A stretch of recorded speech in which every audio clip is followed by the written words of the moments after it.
there are three things inevitable in life, it's death, taxes, and Tim Sweeney trying to sue a massive tech company into oblivion.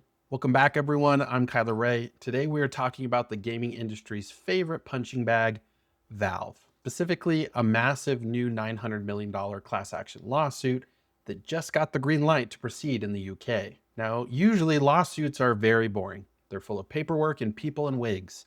But this one is spicy because it's not just about money. It's about how we buy games forever.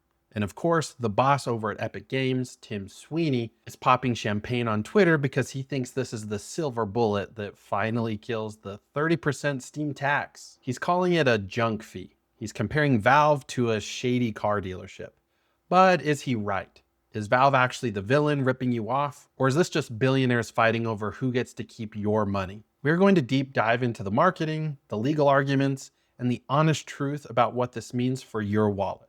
So let's get into it. First, let's set the stage. This isn't Epic Games suing Valve directly.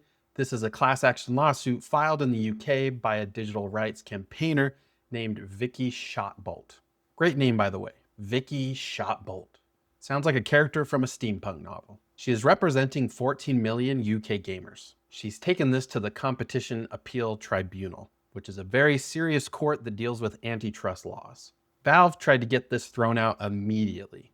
They basically said, this is nonsense, we don't have a monopoly, go away. But the tribunal said, actually no. There's enough smoke here to look for a fire. So the lawsuit is moving forward. And if Valve loses, they could be on the hook for 656 million pounds. That's about 900 million US dollars. That's a lot of Counter-Strike skins, folks. So what exactly is Valve being accused of? It boils down to three main charges. Charge number one, excessive pricing. The lawsuit claims that the standard 30% cut Valve takes from every sale is excessive and unfair because Valve has a dominant market position. They argue that because Steam is so big, they don't have to lower their fees to compete. So they just sit there collecting their toll.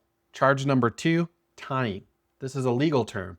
It basically means if you buy the base game on Steam, you are forced or tied to buying the DLC on Steam too. You can't buy Civilization 6 on Steam and then go buy the expansion pack on the Epic Store for cheaper and have them work together. The lawsuit says this locks you into their ecosystem. And charge number three, and this is the big one, is price parity. This is often called a most favored nation clause. The accusation is that Valve effectively stops developers from selling their games cheaper on other stores. Here is how it works in theory.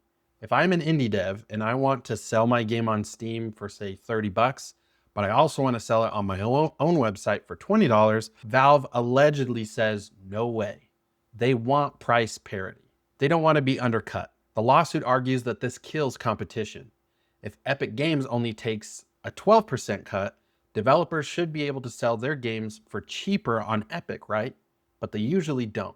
The price is almost always identical across all stores. The lawsuit claims Valve is the reason for that. This brings us to player two, Tim Sweeney. As soon as this news dropped, Tim jumped on Twitter or X, whatever, to support the lawsuit. And he didn't mince words. He explicitly called Valve's 30% cut a junk fee. He used this analogy, and I want to read it so I get it right. He said it's like a car dealership demanding 30% of your gas purchases. His argument is that once you buy the car, the game, Valve, shouldn't be entitled to a cut of everything you buy for that car forever, like skins, battle passes, or DLC. Now, Tim has been fighting this war for years. This is the same reason he sued Apple and Google. He believes that the platform holders, the people who own the store, are basically greedy gatekeepers who do nothing but collect rent. He points to the Epic Games Store, which only takes 12%. He says, look, it's possible to run a store without taking a third of the developer's money.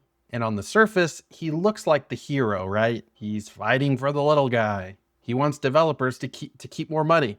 Who could argue with that? Well, I can argue with that, and so can a lot of you. Let's look at the car dealership analogy again. Tim says Steam is just the dealership, but is it?